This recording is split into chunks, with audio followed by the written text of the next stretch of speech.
వాళ్ళని మంచిగా హెల్తీగా చేసి ఇంటికి పంపించినాం. అప్పుడు మాకు గుర్తింపు లేదు, సరే పర్వాలేదు వదిలేసినాం. కానీ ఇప్పుడు మాకు ఈ కాంట్రాక్ట్ జీవో నెంబర్ 115 మాకైతే ఒప్పందం లేదు. మాకైతే చాలా బాధాకరంగా ఉంది. ఏమన్నా వాళ్ళని ట్రైనింగ్ ఇప్పించి మా పొజిషన్లో కూర్చోబెట్టడం అయితే మాకు చాలా బాధాకరంగా ఉంది. వాళ్ళ లైన్లో వాళ్ళకి ఏదైనా ప్రమోషన్స్ ఉన్నాయి, వాళ్ళ రెగ్యులరైజేషన్ ఉన్నాయంటే ఇవ్వండి, అందులో మాకు ఇబ్బంది లేదు. కానీ మా పొజిషన్, మా స్టాఫ్ నర్స్ పొజిషన్ మా వరకే ఉండాలా, అది బయట వాళ్ళకి పోవకూడదు, అది మాది. ఎందుకంటే ఇప్పుడు మా తర్వాత బీఎస్సీ ఎంఎస్సీ చదివిన వాళ్ళు ఉన్నారు, వాళ్ళకి అన్యాయం చేయకూడదు. వాళ్ళ స్టాఫ్ నర్సెస్ వాళ్ళకి అన్యాయం చేయకూడదు, అది మేము కోరేది. కోవిడ్ వాళ్ళ ఇప్పుడు ఎంత సేవ చేసినామో మీకు తెలియంది కాదు.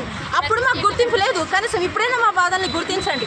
అప్పుడు గుర్తింపు లేక, ఎప్పుడు గుర్తింపు లేక ఈ అన్యాయం అయితే ఎట్లా?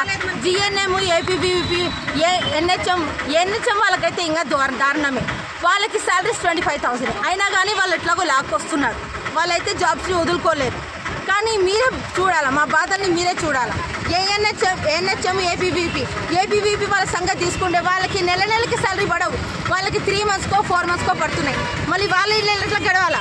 అయినా కానీ వాళ్ళని జాబ్స్ వదులుకోకుండా ప్రభుత్వం ఎప్పటికైనా మాకు న్యాయం చేస్తుందనే ధైర్యంతో, అనే నమ్మకంతో వాళ్ళు డ్యూటీస్ని మానుకోకుండా చేసుకుంటూనే వస్తున్నారు. ఆ బాధని మీరు గుర్తించాలా.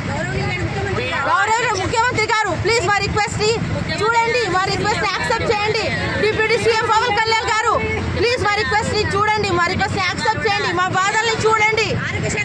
ఆరోగ్య శాఖ మంత్రి గారు, ప్లీజ్ మా బాధల్ని చూడండి. మా బాధల్ని చూసి మీరు ఏమైనా చేయగలుగుతారేమో చేయండి. ఈ జీవో నెంబర్ 115ని రద్దు చేయండి. మాకు వాళ్ళకేం భయం లేదు, కానీ వాళ్ళకి కాంటాక్ట్ చేయండి, వాళ్ళకి రెగ్యులరైజ్ చేయండి, వాళ్ళ దాంట్లో వాళ్ళకి ఏమైనా ఇచ్చుకోండి. కానీ మా స్టాఫ్ నర్స్ క్యాడర్ మాత్రం మాకే వదిలిపెట్టండి, అది మా రిక్వెస్ట్. మీ పేరమ్మా? షకీలా అండి నా పేరు. స్టాఫ్ నర్సా? అవునండి. ఎన్ని సంవత్సరాలు పనిచేస్తున్నాడు? నేను 5 years నుంచి పనిచేస్తున్నానండి. నేను ఇక్కడ సీనియర్ స్టాఫ్ నర్స్ అండి ఆదోని హాస్పిటల్లో. కానీ ఇన్నేళ్ళ నుంచి స్టాఫ్ నర్సులు ఏ రోజు బయటికి రాలేదు. మా స్టాఫ్ నర్స్ ఒక back bone of the hospital. ఒక కన్ను డాక్టర్ అయితే ఒక కన్ను స్టాఫ్ నర్సు. కానీ ఏ రోజు స్టాఫ్ నర్సు బయటకు వచ్చిందంటే హాస్పిటల్ అన్నీ నిలబడిపోతాయి.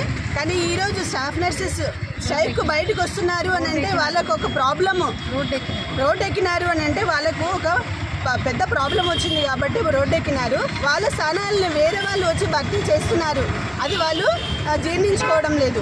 అందుకే మీరు దయచేసి మా స్టాఫ్ నర్సుల పోస్టులు మాకు మాత్రమే ఇప్పించాలి. ఏఎన్ఎంస్ని జిఎన్ఎంస్ చేసి 115 జీవో ద్వారా వాళ్ళను స్టాఫ్ నర్స్ పోస్టులో తెచ్చి కూర్చోబెట్టి ఇది చాలా అన్యాయము. కూర్చోబెట్టడం అనేది చాలా అన్యాయము.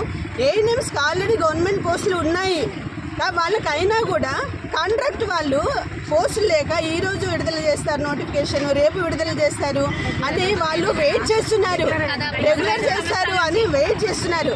మాకు 25 years సర్వీస్. నా ముందర వాళ్ళు 14 years నుంచి నోటిఫికేషన్ లేక రెగ్యులరైజేషన్ కోసము వెయిట్ చేస్తున్నారు. వాళ్ళు పోస్టులే ఇవ్వలేదు, వాళ్ళకి అసలు నోటిఫికేషన్ విడుదల చేయలేదు.